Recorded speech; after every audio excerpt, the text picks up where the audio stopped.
গাথা মালা ছিঁড়ে গিয়েছে দরদি আমার গাথা মালা ছিঁড়ে গিয়েছে সরকার রশিদের আইও বেলা ডুবে রে গেছে বাজার ডুবে গেছে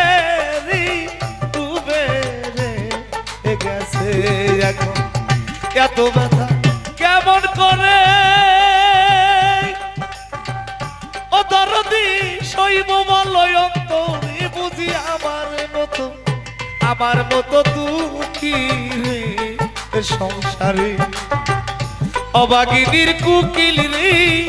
আমার মতো দুঃখী রে সংসারে উসো ডালে পয়সা কোকিল ওরে কোকিল ডাকছয় শ্বশুরে রে বুঝি আমার মতো দুঃখী রে সংসার